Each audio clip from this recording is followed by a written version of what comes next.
उत्तर प्रदेश में जिस तरह से 69,000 शिक्षकों की भर्ती के मामले में आरक्षण की जिस तरह से अनदेखी भारतीय जनता पार्टी सरकार ने की, यह मामला उग्र बना हुआ है। सेबी प्रमुख माधवी बुच ने जो सवाल लगातार उन पर उठ रहे हैं, उसके जवाब तक नहीं दिए। राहुल गांधी ने इन दोनों मुद्दों पर प्रधानमंत्री नरेंद्र मोदी, आरएसएस और गौतम अडानी की टिकड़ी पर सीधा प्रहार किया है। जी हां, इस टिकड़ी पर उनका सीधा प्रहार है। और एक बात स्पष्ट हो जाती है दोस्तों कि आजाद भारत के इतिहास में पंडित नेहरू के बाद अगर आरएसएस के साथ किसी ने समझौता नहीं किया तो वो ये शख्स है, यानी कि राहुल गांधी। मैं चाहूंगा कि आप उनके बयान के एक एक शब्द पर गौर करें जो उन्होंने यहां पर दिया है आपके स्क्रीन पर।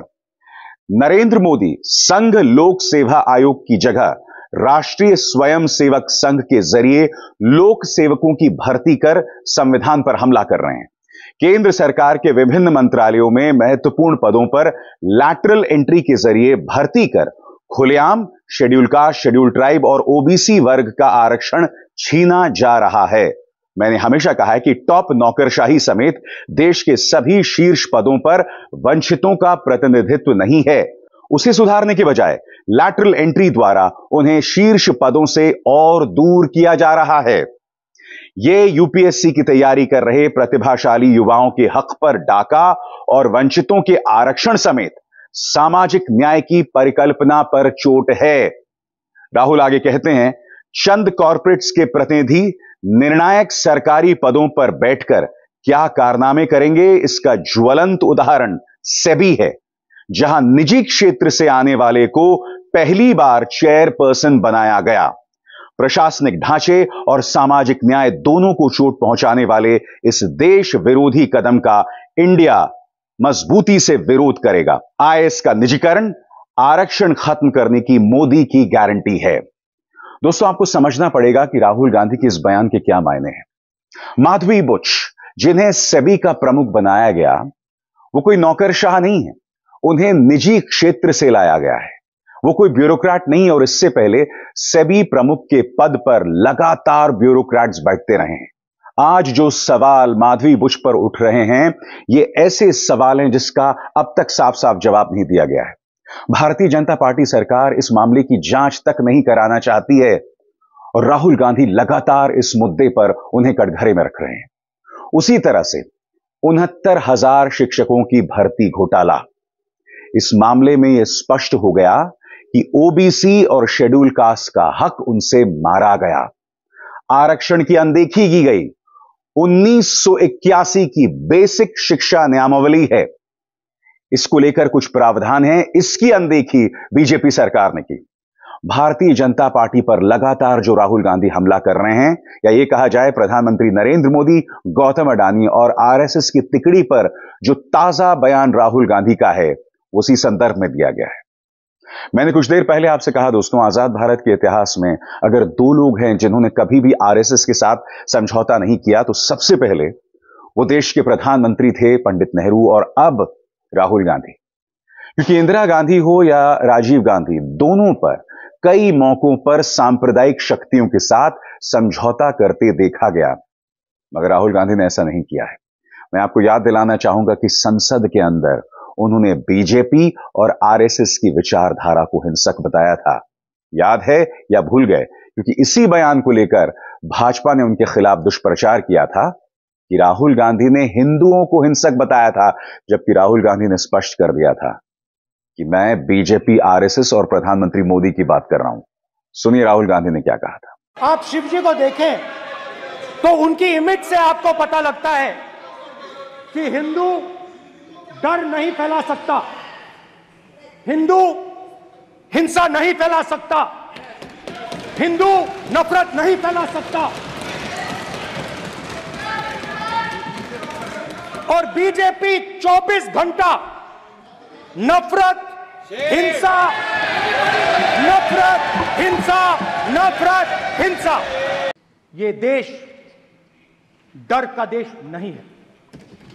तो हमारे सारे के सारे महापुरुषों ने अहिंसा की बात की, डर मिटाने की बात की।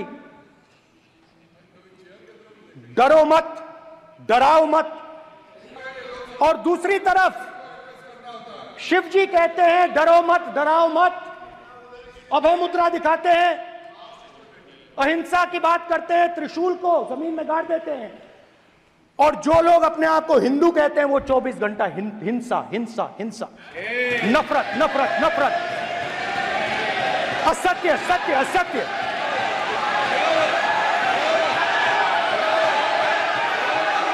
आप हिंदू हो ही नहीं।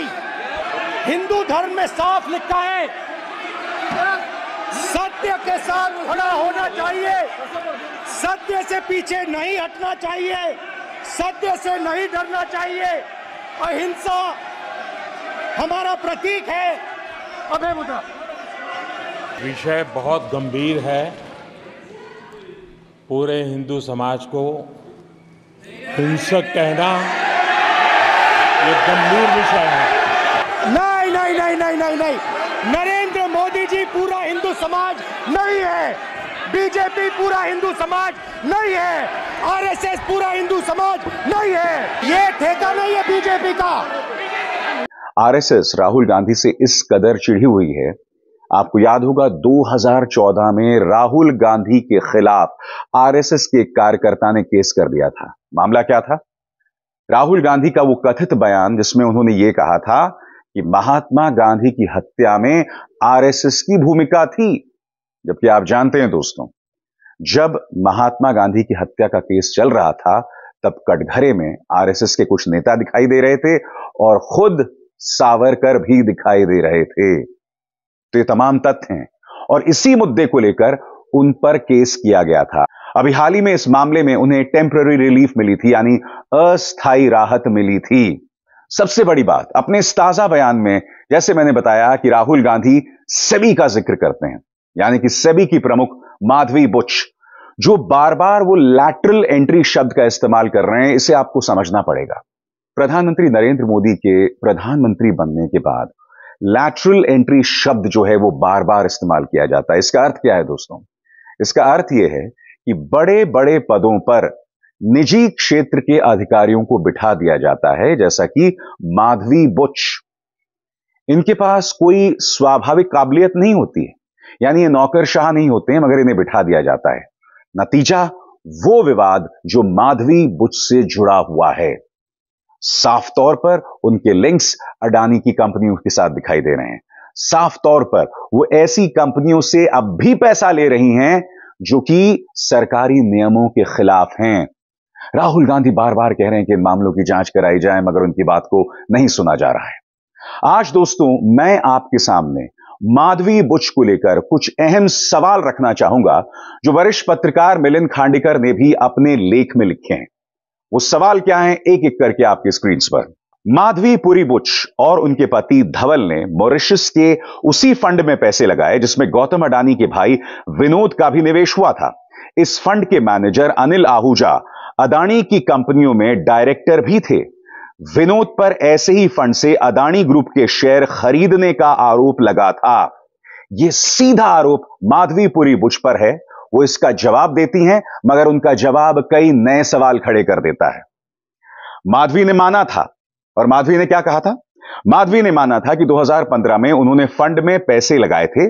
अनिल आहूजा पति के बचपन के दोस्त हैं, तब वो सेबी में नहीं थी। अनिल ने फंड छोड़ा तो उन्होंने भी 2018 में यूनिट्स बेच दिए। इस फंड ने अडानी के शेयरों में निवेश नहीं किया था। उन्होंने सारी जानकारी सेबी को दे दी थी, मगर सेबी को यह तमाम जानकारी देने के बावजूद अब भी कुछ सवाल खड़े हुए हैं जिनका जवाब माधवी पुरी बुच नहीं दे रहे हैं। इसलिए राहुल गांधी, प्रधानमंत्री नरेंद्र मोदी, आरएसएस और अडानी की तिकड़ी की बात करते हैं। और वो क्या सवाल हैं जो अभी बने हुए हैं? सवाल फिर भी है क्योंकि जिस आईपीई प्लस फंड में माधवी के पैसे लगे थे, उसे चलाने वाली मॉरिशस की ट्राइडेंट ट्रस्ट कंपनी के दो फंड, यानी ईएम रिसर्जेंट फंड और इमर्जिंग इंडिया फोकस फंड्स की जांच सेबी कर रहा है। इन फंड पर अडानी के शेयरों में पैसा लगाने को लेकर जांच चल रही है कि इनके पीछे कौन है। अब जाहिर सी बात है, आपने एक ऐसी कंपनी में पैसे लगाए जो कंपनी जुड़ी हुई है इन दो कंपनियों के साथ जिनकी सेबी जांच कर रही है। और सेबी की प्रमुख कौन है? माधवी पुरी बुच। तो यह सवाल अब भी बना हुआ है। माधवी पर दूसरा आरोप है कि उनके पति धवल 2019 में ब्लैकस्टोन के एडवाइजर थे।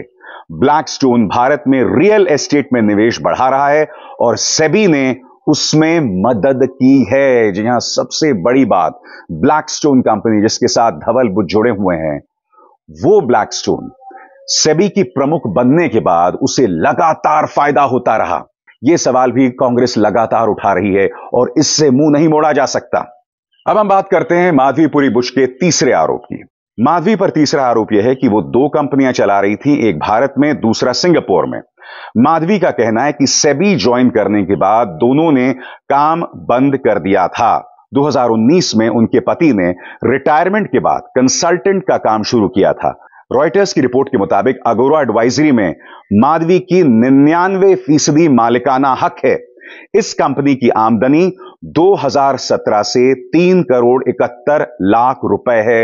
यानी कि बात स्पष्ट हो जाती है कि सेबी का प्रमुख रहने के बाद भी वो एक ऐसी कंपनी का मालिकाना हक रखती थी जिसका नाम था अगोरा, और यहां पर उनकी हिस्सेदारी कितनी थी? 99.1%। और इन्होंने कमाई कितनी की थी? 3 करोड़ 71 लाख। इन सवालों का जवाब भी माधवीपुरी बुश ने नहीं दिया, और जो जवाब भी दिए दोस्तों, उससे सवाल और उठ रहे हैं। माधवी 2017 से सेबी में काम कर रही हैं। सेबी के नियम हैं कि आप दूसरे सोर्स या सैलरी या फीस नहीं ले सकते। अगर सरकार या सेबी ने उन्हें इससे छूट दी है तो इसकी जानकारी नहीं है। इस बात की जानकारी भी नहीं है कि इस कंपनी के क्लाइंट कौन थे, क्या सेबी से उनका कोई वास्ता पड़ा है। दोस्तों, सबसे शॉकिंग बात, आपकी स्क्रीन पर यह पूर्व वित्त सचिव सुभाष चंद्र गर्ग, जो कि सेबी बोर्ड के मेंबर भी थे। यह वो दौर था जब सेबी की प्रमुख माधवीपुरी बुश थी। वो कहीं ना कहीं सीधा सवाल उठा रहे हैं माधवीपुरी बुश पर और कह रहे हैं कि उन्हें अपने पद से इस्तीफा देना चाहिए। सुभाष चंद्र गर्ग क्या कह रहे हैं उस पर गौर कीजिएगा। पूर्व वित्त सचिव सुभाष चंद्र गर्ग सेबी के बोर्ड मेंबर भी रह चुके हैं। उन्होंने कहा कि माधवी ने उनके कार्यकाल में बोर्ड के सामने निवेश को लेकर कोई जानकारी नहीं दी। अगर जानकारी दी गई थी तो वो तत्कालीन चेयरमैन अजय त्यागी को दी गई होगी। त्यागी का अब तक कोई बयान नहीं आया है। गर्ग का कहना है कि इन आरोपों के बीच माधवी का पद पर बने रहना ठीक नहीं है। यहां पर सुभाष चंद्र गर्ग साफ तौर पर सवाल कर रहे हैं। प्रधानमंत्री नरेंद्र मोदी इससे बच रहे हैं। 69,000 शिक्षकों की भर्ती में आरक्षण की अनदेखी की जाती है। बड़े बड़े पदों पर ऐसे लोगों को बिठाया जाता है जो आरएसएस के करीब हैं। जाहिर सी बात है, राहुल गांधी ने जो ताजा हमला किया है, तीर निशाने पर लगा है और इससे बीजेपी मुंह नहीं मोड़ सकती। अभिसार शर्मा को दीजिए इजाजत। नमस्कार।